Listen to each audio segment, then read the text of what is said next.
Iniciaremos a sessão de perguntas e respostas, quando instruções adicionais serão fornecidas. Antes de prosseguir, gostaríamos de esclarecer que eventuais declarações que possam ser feitas durante essa videoconferência relativas às perspectivas de negócio da Marisa, projeções, metas operacionais e financeiras, constituem-se em crenças e premissas da diretoria da companhia, bem como informações atualmente disponíveis. Considerações futuras não são garantias de desempenho, elas envolvem riscos, incertezas, condições econômicas e da indústria, e premissas, pois se referem a eventos futuros, portanto, depende de circunstâncias que podem ou não ocorrer. Aqui conosco hoje estão o nosso CEO e DRI, Adalberto dos Santos, Alberto Com, nosso VP comercial, e Rodrigo Pozo, conectado pelo canal digital, nosso VP de tecnologia e digital. Gostaria agora de passar a palavra para o Adalberto, que dará início à apresentação. Por favor, Adalberto, pode prosseguir. Obrigado, boa tarde a todos. Bem-vindos aí mais uma vez à nossa teleconferência de resultados, que nós estaremos comentando os resultados do primeiro TRI de 2022. Vou estar conduzindo a conferência, aqui acompanhado pelo Alberto Com, nosso vice-presidente comercial, Rodrigo Poço, remotamente, nosso vice-presidente de transformação digital, além da Renata, nossa gerente de RI, e todo o time de RI aqui conosco, tá? Acho que vocês puderam ver aí no nosso release, o primeiro trimestre foi extremamente positivo para a companhia, aí confirmando a recuperação expressiva e consistente de vendas já a partir do mês de fevereiro. É claro que o mês de janeiro foi afetado pelo efeito Omicron / férias, mas a partir de fevereiro, ali, repetidamente, né, em março, abril e agora em maio também, crescimentos importantes, todos eles de duplo dígito aí ao longo do período. Isso é acompanhado também de uma recuperação importante de margem, que após janeiro, que é um mês tradicional de promoções, é um mês mais promocional, principalmente nesse período do Omicron, mas a partir de fevereiro, março, abril e maio também, margens mantendo-se em um patamar superior a 50%, em linha aí com a meta da companhia já para esse ano. NPS também, um indicador bastante importante para todos nós aqui, se manteve na média aí de 77 no trimestre, mas em abril já chega aí próximo aos 80%. Nível de estoques absolutamente controlado, em linha com o objetivo da companhia, e lembrando, 35% abaixo dos níveis históricos aí da companhia. O EBITDA ajustado, ele sofre o efeito da baixa diluição, o trade-off de nós termos uma companhia com excelente alavancagem operacional e também afetado pelas maiores PDDs no MBank. Despesas financeiras e endividamento líquido absolutamente sob controle, uma redução importante na dívida do varejo e um melhor perfilamento nas posições do MBank.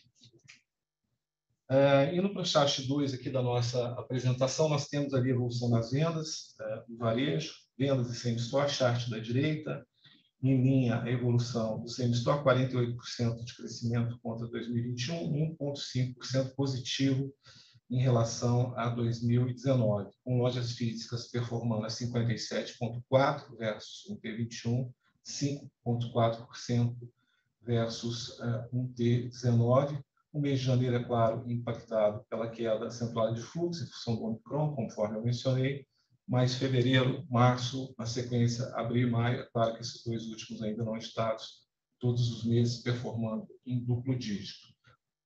Verifica-se uma melhora gradativa no fluxo, importantes ganhos de conversão e recomposição de preços nos meses subsequentes ali a partir de janeiro. Performance de 2 dígitos, aqui um destaque importante para algumas categorias ditas como secundárias, o íntimo, infantil, masculino, acessório, todas elas continuam performando muito bem, e também uma recuperação importante da categoria feminino 1, que é a mais formal, já com sinais de recuperação ao longo de todo o período, depois de uma performance mais fraca no segundo semestre do ano de 2021.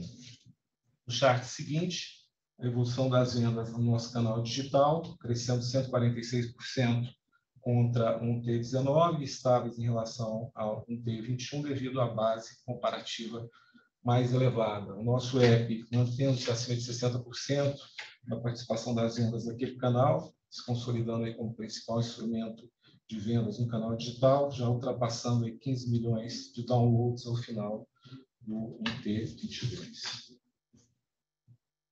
Chart seguinte, evolução da margem bruta, estoques do lado direito, a gente tem sempre aberto para vocês a evolução mês a mês, comparativamente aí aos anos anteriores, Então, efetivamente aí um ganho consistente de margem ao longo de todo o período, margem estabilizada, com estoques também num nível extremamente eficiente e com a composição bastante saudável também. Então, 50% a partir de fevereiro se mantém.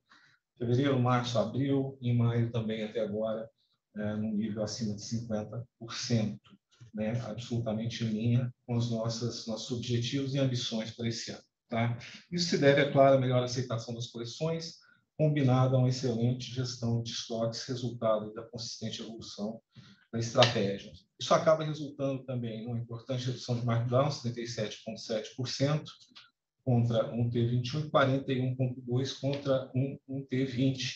Daqui a pouco o Pom vai poder falar para vocês da importância desse efeito no amortecimento dos aumentos de insumos que a gente tem vivido agora. A companhia mantém, conforme eu mencionei, estoques absolutamente controlados, aí no nível de 21 milhões de peças, cerca de 35% abaixo dos anos anteriores. A página seguinte, as despesas da operação varejo, né, no gráfico superior, despesas com vendas, crescimento aí negativo, né, 9% nominais em relação a 2019, representa uma queda de 9% em termos reais. Isso já embute algumas reposições de contratos de aluguel, que trouxeram alguns descontos temporários aí nos 2 últimos anos, recomposição desses contratos, e também maiores investimentos em marketing em ambos os canais. Destaque aí para a recém-lançada campanha do Chega Mais, que marca o retorno da companhia à TV aberta.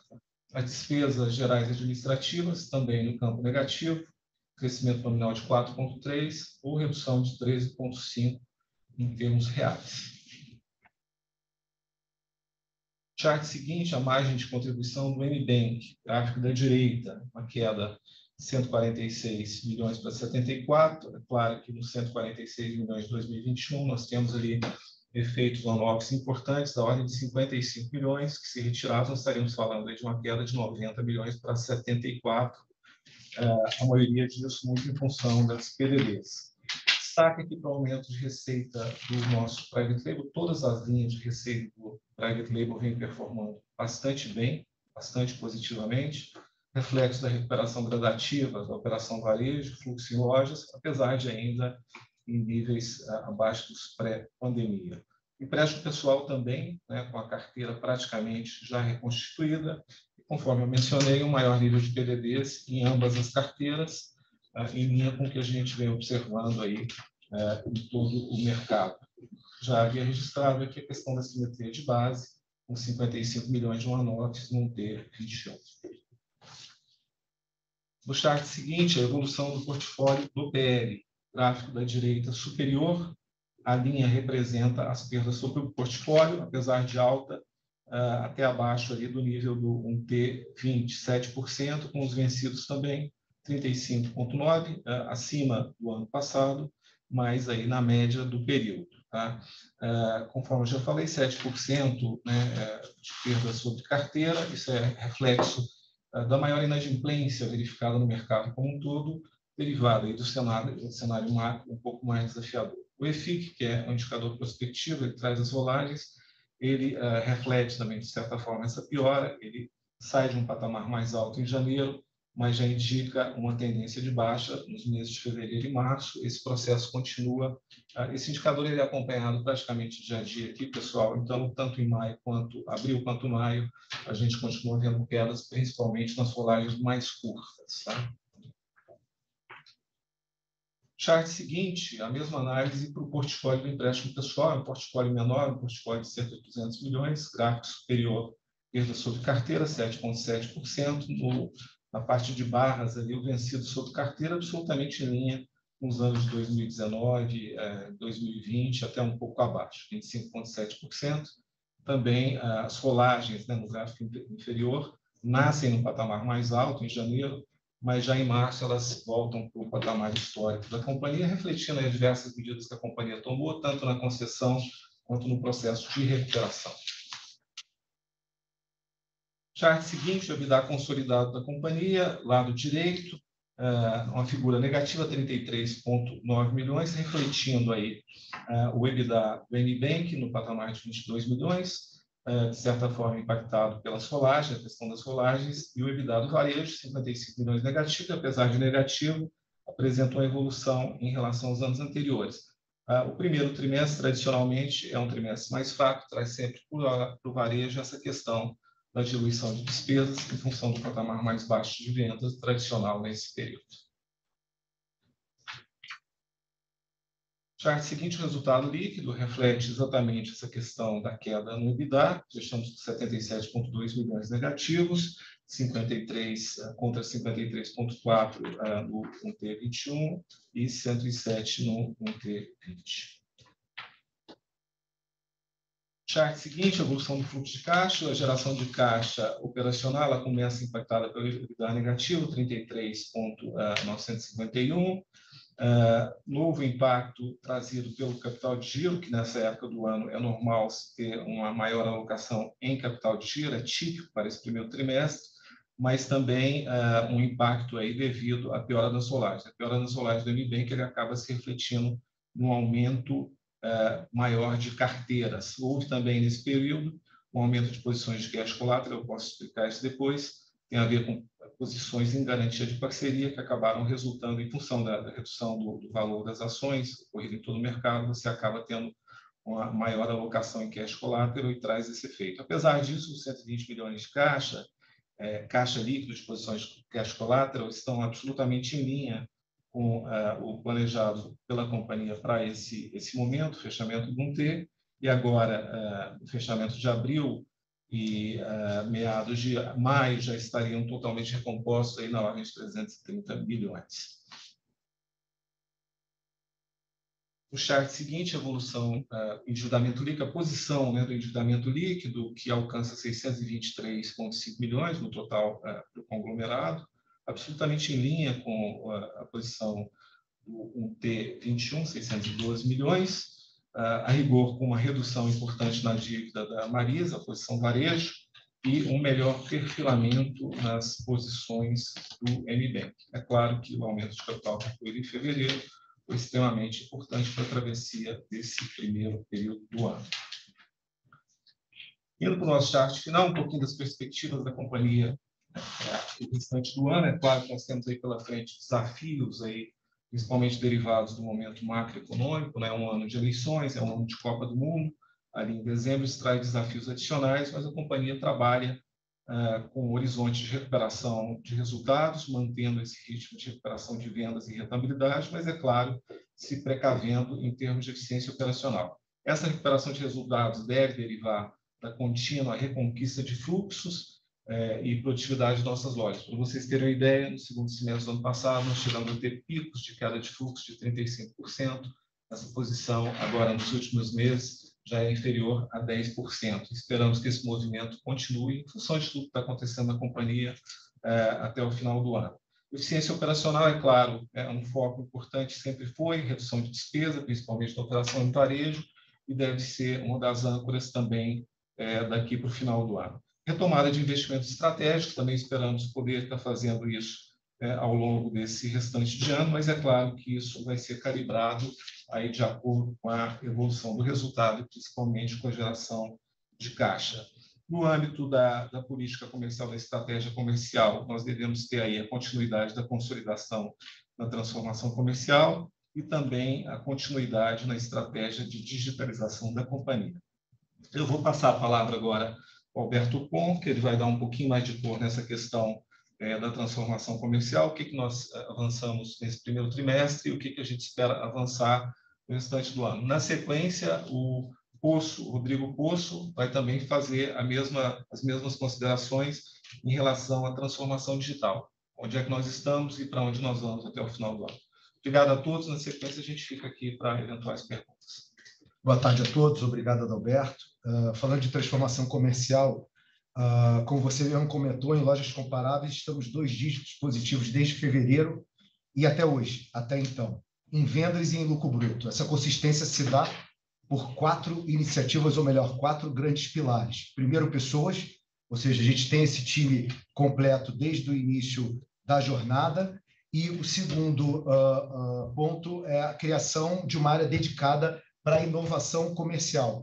E o primeiro ponto que essa área está trabalhando no último ano e meio e provavelmente no próximo ano e meio também, é gestão da melhoria contínua de todos os nossos processos. Para o futuro, vamos estar investindo cada vez mais na melhoria desse processo e na capacitação do time para retroalimentar esses processos e cada vez mais evoluir dentro da Marisa. O segundo ponto é a questão de marca, proposta de valor e estilo. Hoje já temos definidos o nosso posicionamento já é conhecido, é claro, e confeccionamos todos os guidelines de estilo. Estamos trabalhando com base nesses guidelines de estilo para ajustar as apostas de cada um dos estilos de acordo com a performance e, obviamente, retroalimentando o modelo para que a gente tire o melhor desse modelo.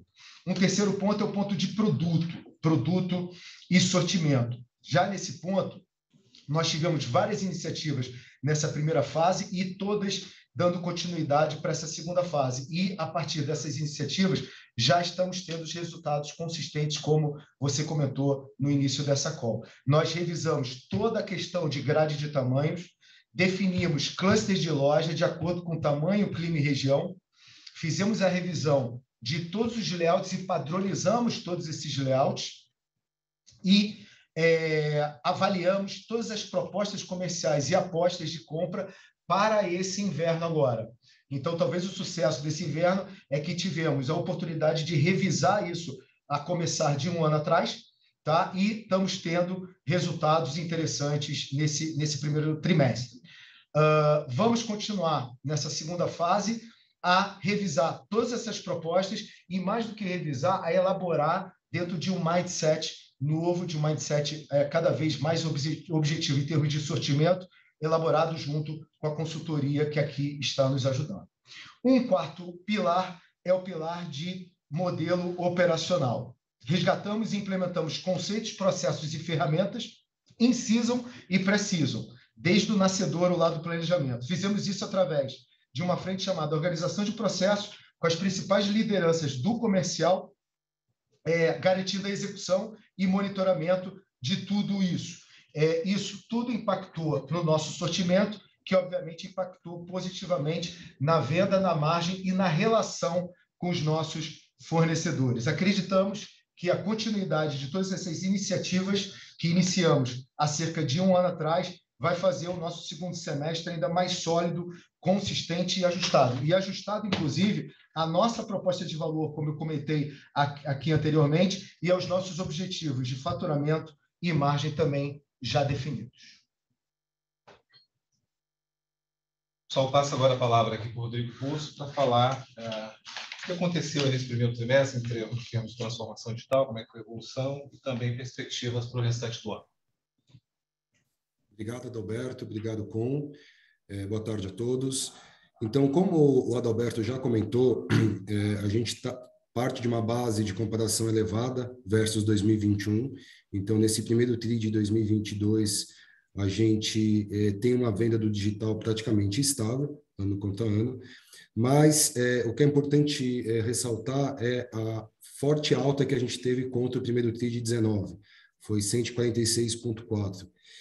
Isso para a gente reforça, é um forte indicativo de como a gente está conseguindo entregar uma proposta de valor robusta e consistente dentro da nossa plataforma digital. Então, a gente percebe a plataforma escalando de forma bastante saudável. Tá? Além disso, vale ressaltar que no primeiro TRI de 22, a participação das vendas do digital versus o total da companhia foi de praticamente 11%, 10,9% para ser mais exato. Isso representa um forte crescimento frente ao primeiro TRI de 2019, quando a gente atingiu 3%. Então, praticamente o triplo o quádruplo do que a gente viu no primeiro TRI de 19. E vale ressaltar que a gente continua avançando na nossa estratégia de ser a plataforma da mulher, né? E nesse sentido, acho que vale a pena destacar algumas iniciativas, né? O Adalberto comentou rapidamente sobre a questão do nosso app. Sim, o nosso app continua sendo o nosso principal produto digital da companhia. Hoje representa 61,4% das vendas do canal digital são feitas através do app, o que para a gente enxerga como uma grande fortaleza do nosso negócio, tá? Mantendo uma participação bastante relevante e consistente dentro do canal. Além disso, no primeiro trimestre de 22, a gente, além de ter fechado mais de 15 milhões de downloads, outro indicador bastante importante que a gente acompanha com muita frequência aqui com os nossos times é a quantidade de usuários únicos mensais, tá? Os MAUs. E os MAUs, do final de março, final do primeiro TRI de 22, bateu 4,1 milhões de usuários, o que também mostra que a gente está conseguindo entregar um produto, um conteúdo, ofertas bastante consistentes para a nossa cliente. Dentro do nosso marketplace, sim, continuamos avançando, tá? A gente já conta hoje com 19 sellers ativos no nosso marketplace, complementando a estratégia do nosso mix de 1P, tá? O que totaliza mais de 55 mil SKUs disponíveis, tá? Então, de novo, a gente continua avançando dentro de uma proposta de complementar a nossa estratégia de 1P e a gente continua avançando nesse sentido. Outro ponto que vale destacar, o Universo M, nossa plataforma de conteúdo integrada ao nosso ecossistema digital, continua evoluindo e trazendo um conteúdo de qualidade e relevante para os nossos clientes, bastante relevante para os nossos clientes. Isso pode ser demonstrado pelo crescente interesse que a gente percebe das nossas clientes dentro desse conteúdo, já que no primeiro TRI de 21 a gente conseguiu somar mais de 5,1 milhões de acessos só na parte do Universo M.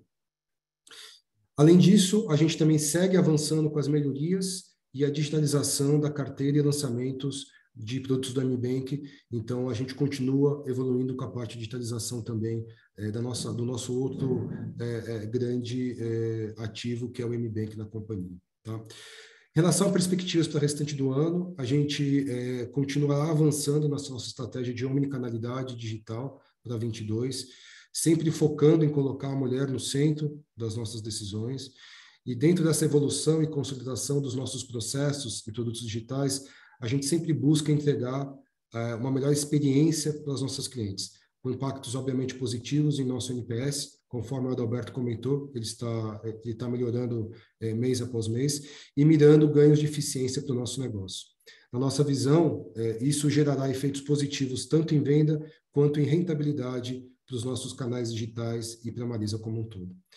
E nesse sentido, por fim, vale destacar que a gente vai continuar avançando com a expansão do nosso modelo de Dark Store para outras regiões do Brasil, o que na nossa visão vai proporcionar um melhor nível de serviço para as nossas clientes, com menor prazo de entrega e também com reflexos positivos em ganhos de eficiência para o nosso negócio. Era isso, Adalberto. Ok, obrigado, Poço. Pessoal, ficamos aqui agora à disposição para perguntas. Obrigada. Iniciaremos agora a sessão de perguntas e respostas. Para realizar uma pergunta, por favor, clicar no botão levantar a mão para a gente habilitar o áudio. Você também pode digitar perguntas na opção de Q&A da plataforma e enviar. A primeira pergunta vem do senhor Rubem Couto, do Santander. Boa tarde, pessoal. Boa tarde. Oi, está me ouvindo? Estou. Pode prosseguir. Vamos lá. Boa tarde a todo mundo. Primeiro, parabéns, Adalberto, pela indicação, acho que merecido aí, dado todo esse trabalho dos últimos anos. E a nossa pergunta é mais em relação ao MBank, vocês comentaram de uma melhora na tendência de provisão ao longo de abril, mas que a gente deve imaginar para o resto do ano, não só no segundo TRI, mas até no segundo semestre, em termos de provisão e inadimplência? Acho que o cenário macro continua a piorar na margem, queria também entender se vocês também estão já se movimentando para uma concessão de crédito um pouco mais conservadora. Enfim, acho que é mais para entender o que esperar aí do MBank para o ano. Obrigado. Vamos lá. As rolagens mais curtas, conforme eu mencionei, já têm melhorado. Mas é claro que você, quando tem um processo de aumento, né, de posições de inadimplência, elas permeiam, elas começam a rolar na carteira. Ou seja, por mais que as novas concessões comecem a melhorar, que são as rolagens mais curtas, as rolagens mais longas, aquelas que já passaram de 30 para 60, 60 para 90, elas passam a depender muito da ação de recuperação, as ações de cobrança. Então, qual que é o processo daqui para frente? Nós devemos ainda ter uma manutenção de um nível de PDD mais elevado, muito parecido com o que nós tivemos agora no primeiro TRI, e um declínio já a partir de meados do segundo trimestre início do terceiro trimestre entrando pelas nossas projeções aí no padrão de regularidade. O que foi feito para isso, né? Ajustes nas concessões, não necessariamente fechamento linear do ponto de corte, mas ajustes por regionais, né? Regionais de maior risco, que vem apresentando maior risco, você faz um fechamento maior, regionais de menor risco, eventualmente nem alterando o padrão de corte. Esse processo foi sendo calibrado desde o início de fevereiro e continua até abril, já começa a trazer esse reflexo que eu comentei e também alterações no procedimento de cobrança, antecipando algumas regras de cobrança. A nossa expectativa, pelas projeções do time da área, é que, de novo, ali, início do terceiro trimestre, meados do terceiro trimestre, a gente já esteja em padrões pré-pandemia, tá? Em relação ao MBank. Basicamente, é isso. Está bem claro. Obrigado. Nossa próxima pergunta vem da Gabriela Moraes, do Itaú BBA.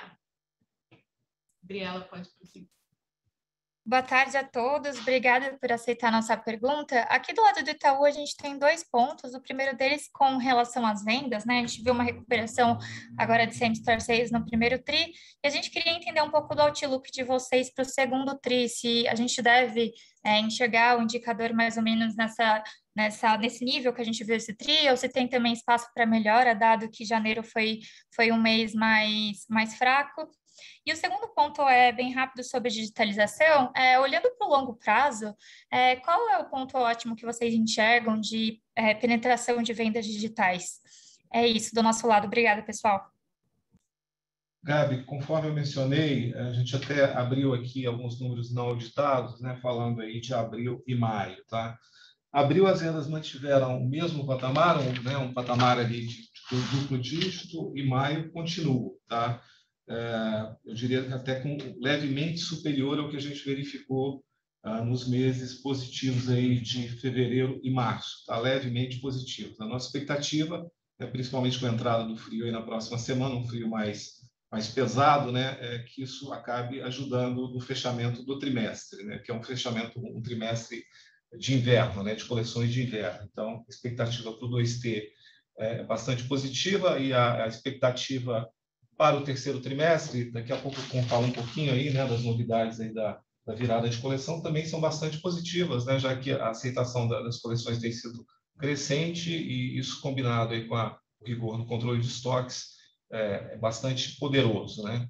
Em relação à participação do digital, a gente tem o nosso planejamento estratégico aí alcançar o patamar de 25% das vendas totais da companhia nos próximos anos.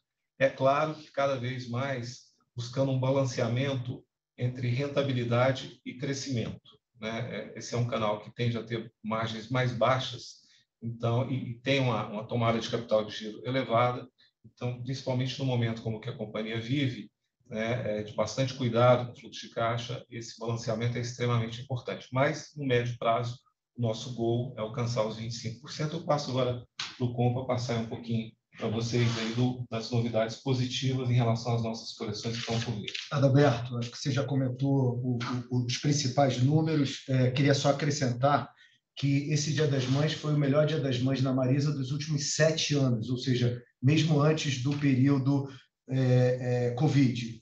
E aí eu digo que não só em termos de venda, que representa muito bem a evolução do produto, mas em termos de margem e, por consequência, lucro bruto, que representa também a melhor gestão de sortimento. Em relação às coleções para frente, como eu já comentei, a gente fez uma excelente virada de coleção esse ano e um Mães melhor ainda. Namorados, tudo indica que também vamos ter um bom evento. Quando a gente fala de segundo semestre, os times estão, nesse momento agora, definindo o 4º trimestre.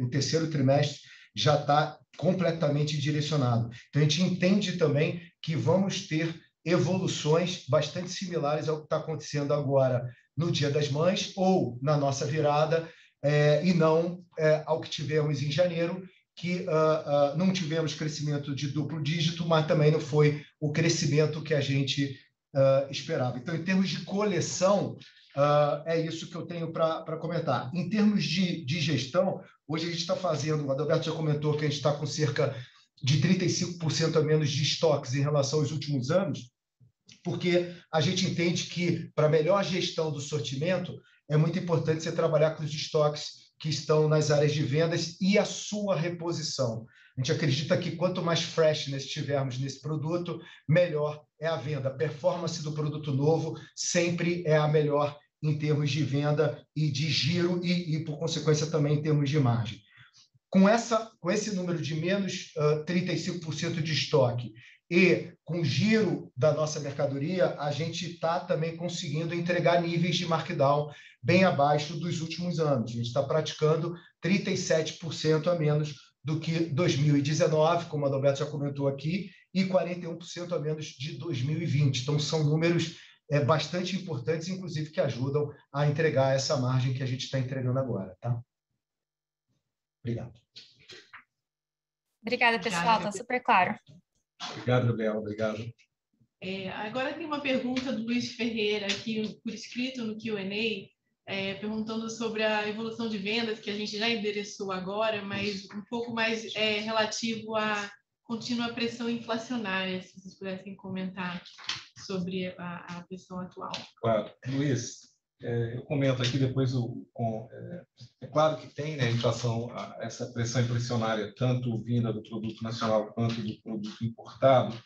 Mas acho que a companhia se beneficia bastante desse trabalho, como mencionou, que acaba se traduzindo em redução de markdown. Redução de markdown da ordem de 40%, é claro que te dá bastante espaço de manobra para você absorver níveis ainda que elevados de inflação na base de insumos. Tá? Então, é isso que a companhia tem trabalhado, é claro, tentado repassar o mínimo para o cliente consumidor, e na medida que isso acontece, você passa a se beneficiar de um efeito importante, que é o trading down que acontece nesse momento. A companhia avançando bastante em termos de produtos, né, em termos de oferta, uma oferta cada vez mais qualificada, né, um custo-benefício excepcional para o produto oferecido, e clientes, partindo dos clientes que compravam em magazines posicionados acima, né, fazendo o famoso movimento de trading down, que é buscando um produto de qualidade semelhante, qualidade igual, por um preço melhor. É isso. É isso. Estou até vestindo um desses produtos que a Adalberto está falando,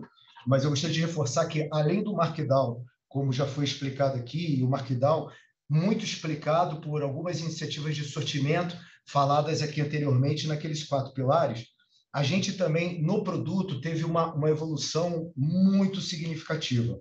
Essa evolução nos propiciou uma evolução de preço médio de venda acima um pouco das nossas expectativas. O preço médio original foi planejada a evolução acima desse incremento de CMV. Tá? O preço médio de venda surgiu mais elevado ainda, onde nos faz concluir que, com o giro do produto, todos os produtos que a gente colocou de Enterprise Point, P1 e P2, continuam funcionando muito bem, mas a grande surpresa positiva em termos de participação foram os produtos que a gente chama de P3 e P4, um nível de preço um pouco mais elevado e um nível de tecido e de moda também um pouco mais elevado. Ou seja, a gente conseguiu incrementar o nosso meio da pirâmide sem abrir mão da nossa base da pirâmide. A nossa estratégia é clara, a nossa estratégia é a mulher versátil, que principalmente nosso target group é o CB2, é o B2C, né? Sem abrir mão do C, avançar com o B. Por isso que está nos trazendo o preço médio. Em relação, vou até somar um ponto também em relação a esses insumos, aos incrementos. Todo mundo sabe aí que com guerra, com Covid, com tudo isso, possivelmente gerou em alguns momentos alguma ruptura na cadeia. Lembro que quando começamos essa jornada, há cerca de 1 ano e meio atrás, a gente tinha na base da Marisa cerca de 600 fornecedores. E fizemos um trabalho e estamos hoje com cerca de 240 fornecedores, dos quais 50 participam com 65% das nossas vendas. Por que isso? Porque criamos um programa de relacionamento com alicerces financeiro, de resultado, de modelagem, de qualidade e de logística, de entrega, para que a gente conseguisse dar mais valor, obviamente, para o fornecedor que está mais próximo de nós, seja no produto ou seja nos financials, no financeiro. A gente tem tido muito sucesso. Eu costumo dizer que essa base de 240 fornecedores é a nossa verticalização. Inclusive, hoje, no fornecimento nacional, a gente já tem importantes fornecedores trabalhando tecido plano, retilínea e moletom, que eram costumeiros produtos do importado. É isso. Lembrando que para fazer alguma pergunta adicional, basta levantar a mão.